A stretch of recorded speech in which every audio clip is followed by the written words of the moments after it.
Welcome to NFL Nexus. I'm your host, and look, before we step into the absolute abyss of today's deep dive, I need you to do something for me. Make sure you subscribe to the channel.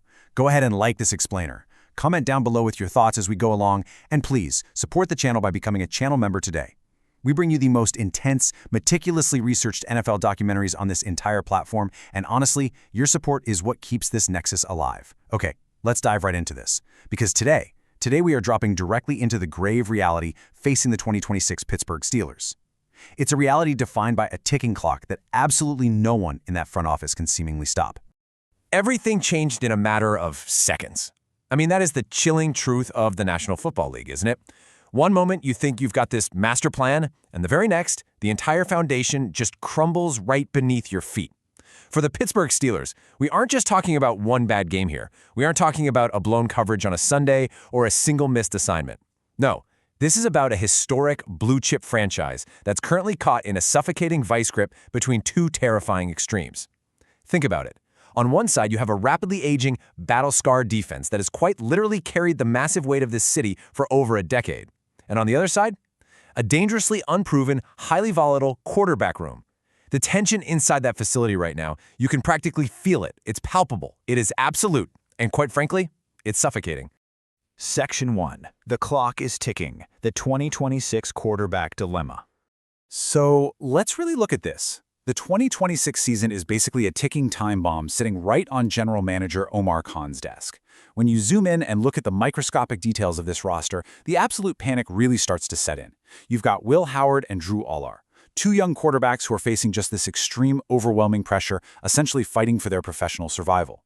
But they aren't just fighting each other out there on the practice field. They're fighting the ghosts of expectations, and they're dealing with a locker room dynamic that has been completely upended. Why? Because Aaron Rodgers has returned to that locker room. With a legendary veteran presence like that looming over literally every single snap they take, it becomes nearly impossible for Howard or Aller to just step up, seal their fate, and prove they are the undisputed future of this franchise. They're completely unproven. They literally only have weeks of leftover sessions in training camp in the preseason to somehow solidify an entire career.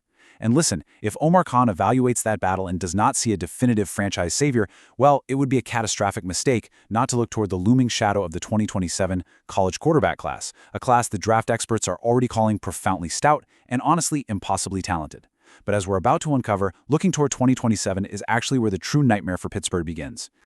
Section 2. The Manning Camp Revelation. A star ascends in Louisiana. Let's shift the scene for a second. We're moving away from the steel mills of Pennsylvania down into the sweltering heat of Louisiana at the prestigious Manning Passing Academy, hosted by the most famous family in the history of football, right?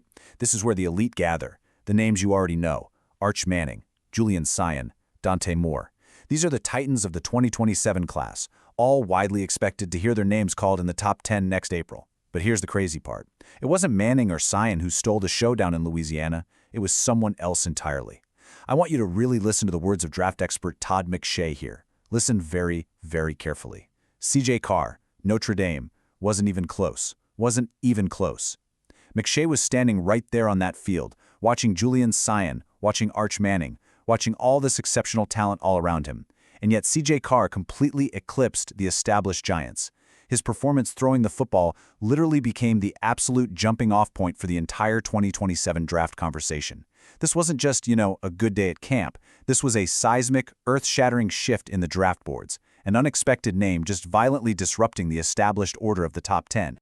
And McShay didn't just casually praise the kid. No, he compared him to absolute, undisputed legends of the game: Tom Brady, Drew Brees. When we dive into the granular details of exactly why he made that comparison, it all comes down to the single most critical aspect of the quarterback position: mechanics. McShay talked extensively about Carr's repetitive, perfectly repeatable mechanics. It's not that he's robotic, but his footwork, his timing, the precise way the ball comes out of his hand. I mean, even just standing there watching him go through simple warm-ups left veteran draft analysts in sheer, unadulterated awe. These are those microscopic traits that define a 15-year franchise quarterback, right? The precise, flawless, repeatable motions that allow a passer to just completely dissect NFL defenses. And Carr put on an absolute masterclass with Manning and Sayin watching right beside him. Section 3. The Draft Day Nightmare.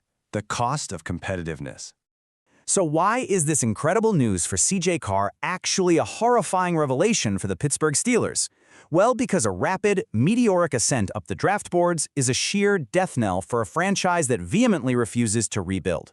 CJ Carr was supposed to be the guy, the target, the highly touted player who might just slip down to the low 20s where Pittsburgh normally picks. But because he lit it up so brightly, he could very, very easily creep into the top 10. Look at this single devastating number, 2,000. I want to spend a moment here because you really need to understand the historical trap the Steelers are suffocating in right now. The year 2000 was the absolute last time the Pittsburgh Steelers had a top 10 draft pick of their own. Let that sink in. For over a quarter of a century, they have been entirely too good to draft at the very top, but lately, not quite good enough to win it all. It is this inescapable purgatory of competitiveness. And now other teams are paying extremely close attention to Carr. Making a massive move for a top-tier player who is catapulting forward like that, it's becoming almost mathematically impossible for Pittsburgh. Just trace this agonizing, step-by-step timeline Omar Khan is staring down right now. In the current offseason, he has to critically evaluate Will Howard and Drew Aller with a magnifying glass. If they do not show elite, game-changing traits immediately, he has to move to Phase 2, the 2026 season. During the season, the Steelers must intensely, obsessively monitor the entire college football landscape. A home run prospect is going to be completely impossible to ignore. But then we hit the inescapable dread of April 2027. Moving up from that 12 to 15 range to grab someone like Carr, maybe that was plausible a year ago. Now, it is quickly becoming an insurmountable, franchise-crushing nightmare. The draft capital required to make that kind of leap would be astronomical. They'd essentially have to mortgage the entire future of the team. Section 4. Defying time on defense. The anchor in the storm.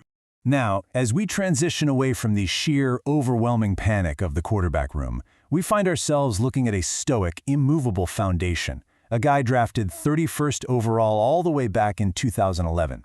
While the offense frantically searches for a future, the defense is desperately clinging to a living legend who absolutely refuses to let the clock expire, Cam Hayward, the undisputed anchor in the storm. Let's methodically read through these statistics, because honestly, they genuinely defy the established laws of human physiology. This is Cam Hayward's age 36 season. 17 games started, 78 combined tackles, 3.5 sacks, named a second-team All-Pro. We really need to marvel at the sheer physical anomaly of this reality. The interior defensive line is a brutal, violent, totally unforgiving war zone. It's a place of endless double teams, vicious cut blocks, and immense compounding physical trauma. Yet, here is a man in the absolute twilight of his career, maintaining a Pro Bowl level of production. He is not slowing down. He's out there proving every single doubter entirely wrong. 92. Focus entirely on this staggering number for a second. 92 career sacks. Just let that deeply sink in. To accumulate 92 sacks in the National Football League is an incredible, borderline Hall of Fame feat for an edge rusher. To do it from the interior defensive line, that puts Cam Hayward firmly in the pantheon of all-time Steelers greats. He's actually second all-time for Pittsburgh in sacks. Think about the mechanics of that. Every single one of those 92 devastating takedowns required shedding 300-pound guards, fighting relentlessly through brutal double teams, and out-leveraging some of the strongest, most physically gifted men on the planet. It is an absolute testament to an unmatched motor and a legendary, unbreakable will to win. When we walk through the grueling, bone-crushing physical toll of Hayward's 15-year career, a terrifying reality emerges about just how much he has given to this city. From 2018 to 2022, he logged these endless, agonizing seasons of 800-plus snaps. The toll that kind of volume takes on a human body in the trenches is just incomprehensible to the average person. After the contract disputes back in 2025, he inked a freshly signed extension to keep him in the Steel City through 2027. And what does he do? He immediately follows it up with that ageless, all-pro performance in 2026. He is, without question, the undisputed beating heart of this defense. Section 5. The Weight of History. A Tale of Two Careers. But there's a deeper analysis here that completely shatters how we evaluate aging in the modern NFL. Let's look at some incredible insights from Steve Palazzolo and Sam Monson over on the Check the Mic podcast. They were deeply analyzing the best players at each position, right? and they uncovered this mind-bending statistical revelation about Hayward's aging curve, something that completely defies all known logic for a professional football player making his living in the trenches. Sam Monson said it with absolute lingering disbelief. He said, "The second half is way better than the first half. Since the age of 30, he's been way better than he was before 30. He's becoming a better player despite his age. It's kind of crazy." Monson even drew the ultimate comparison to Tom Brady. You can literally chop Cameron Hayward's career perfectly in half. It is exceptionally, profoundly rare for an interior lineman to get drastically, measurably better in his 30s. The trajectory of his career is the exact opposite of nearly every other player to ever put on a helmet. Before the age of 30, Hayward was building the foundation. He was good, right? He was incredibly solid. But after 30, pure, unadulterated, elite dominance. He flipped a switch that most players didn't even know existed. But listen, this reality comes with a remarkably heavy price, because the defense as a whole fell well short of expectations last year. They need to completely redeem themselves now, and the heavy weight of that entire defensive redemption tour rests squarely on Hayward's heavily battered, 36-year-old, yet entirely unyielding shoulders. He heads into year 16 with a massive, undeniable chip on his shoulder, essentially expected to practically carry the franchise to a playoff win single-handedly. And the immense burden Hayward carries extends far, far beyond the gridiron. Yes, obviously, he absolutely must be a premier run stopper. Yes, he must continue to be an elite interior pass rusher. But more crucially than that, he has a defensive line full of solid, impressionable young players behind him who look to him as their essential mentor. He has to teach them hand placement, leverage, techniques, and the actual granular aspects of surviving in the NFL. And maybe most crucially right now, he is a vital coaching staff liaison. Having spent his entire career under one head coach, he now has to navigate and translate these undergoing changes with the coaching staff. He is the sole load-bearing bridge between the young locker room and the new era of coaching. If he can acclimate, they can acclimate. He has to be a star player, a wise mentor, and a secondary coach all at the exact same time. Section 6. The final verdict. A franchise at the crossroads.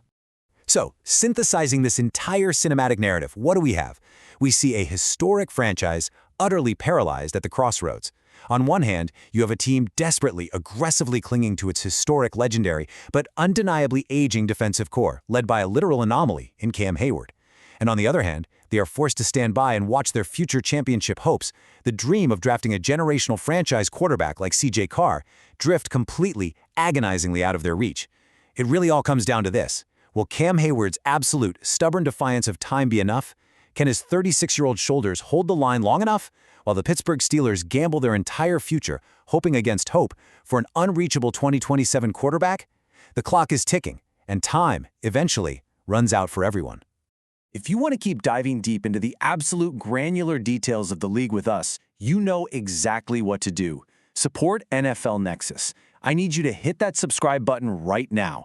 Like this explainer, drop a comment below with how you think the Steelers are going to survive this ticking clock, and most importantly, become a channel member today to directly support the creation of more premium, in-depth NFL documentaries just like this one.